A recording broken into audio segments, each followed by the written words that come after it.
Question de santé avec le docteur Gérald Kierzek et Isabelle Quenin. Mais avant le dossier du jour, votre actu santé bien-être, Isabelle, on va commencer avec les plus de 85 ans qui sont de plus en plus nombreux à vieillir sans partir de chez eux. C'est l'Institut national d'études démographiques, l'INED, qui a lancé cette enquête auprès des plus de 85 ans. Alors, question posée, est-ce que vous vivez en institution, dans une maison de retraite? Est-ce que vous vivez chez un membre de votre famille? Ou est-ce que vous vivez chez vous? Constat, les plus âgés vieillissent de plus en plus fréquemment chez eux et cohabitent du coup de moins en moins avec les membres de la famille. Un chiffre intéressant, Julie. En 1982, une personne sur 3 âgée de plus de 85 ans vivait avec sa famille. Désormais, c'est 1 sur 10. Avant, c'était 1 sur 3. Ouais, et maintenant, c'est 1 sur 10. Non, 1982. Bah oui, au siècle dernier. Ah bah oui, c'est vrai. Ah, la gourdasse. Aujourd'hui, ce sont 7 personnes sur 10, toujours chez les plus de 85 ans, qui vivent dans leur domicile.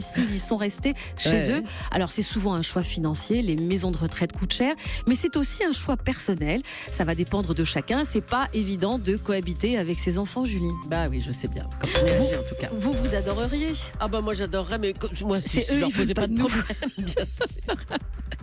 J'aime bien la vie à la campagne, dans les fermes où tous les enfants sont réunis dans différents bâtiments autour d'une cour. Oui. J'adore ça, moi. Et puis il y a les Ça me fait Ingalls envie. aussi avec la charrette. Ils vont chercher allez. du bois. C'est bon, on enchaîne. La vie des enfants, justement, pris en compte en matière de loi cette fois-ci. C'est le Parisien qui relaye aujourd'hui l'info selon laquelle désormais les enfants auront leur mot à dire sur toutes les lois les concernant. La protection de l'enfance a désormais son instance et des enfants vont y siéger. Ils donneront leurs avis sur des lois visant à protéger les plus fragiles d'entre eux. Ils sont 12, ils ont entre 9 et 15 ans et avec l'aide de professionnels, ils aborderont plusieurs chantiers, l'orientation scolaire, l'éducation sans violence, l'autorité parentale ou encore le harcèlement sexuel à l'école. La première session aura lieu le 1er février prochain. C'est une excellente initiative. Et puis un nouveau syndrome peut nous toucher. Qu'est-ce que c'est que ça? Le syndrome du salon de beauté. C'est extrêmement rare, Mon mais Dieu. chez le coiffeur, se faire laver les cheveux peut s'avérer fatal. Des publications médicales font état de plusieurs cas signalés, comme l'histoire de Dave Tyler, un londonien de 45 ans victime d'un grave malaise en plein rendez-vous professionnel. Alors, il est aussitôt transporté à l'hôpital, dans un service de neurologie, neurochirurgie à Londres, et l'une des questions que lui a posé le médecin est assez surprenante. Vous êtes-vous fait couper les cheveux récemment? Oui. 2 jours avant, Dave était chez le coiffeur, rapporte le Times. Et pendant qu'on lui lavait la tête, un peu vigoureusement, il a subi une forte pression sur son cou qui a endommagé une artère, qui a créé un caillot. Oh là Le là. caillot a migré vers le cerveau.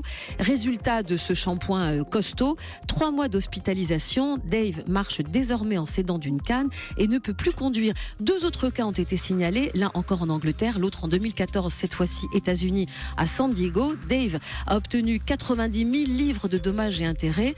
Musclée la shampouineuse, Gérald. Ouais, alors, généralement, c'est pas les shampouineuses, mais c'est vrai que c'est l'hyper-extension du cou, plus le fait que ça appuie, vous voyez, sur le bac à shampoing. Et c'est une question qu'on pose, alors pas forcément l'histoire du salon de coiffure, mais on pose la question s'il y a eu un traumatisme cervical, même quelque chose de mineur, ou une manipulation vertébrale, parce que ça peut aussi causer ce genre d'accidents vasculaires cérébraux. Alors pour ceux qui auraient pris le sujet en cours, c'est pas Dave notre chanteur, hein. Non. C'est un Anglais qui Dave s'appelle Dave. Tyler, un Voilà. londonien de 45 ans. On précise.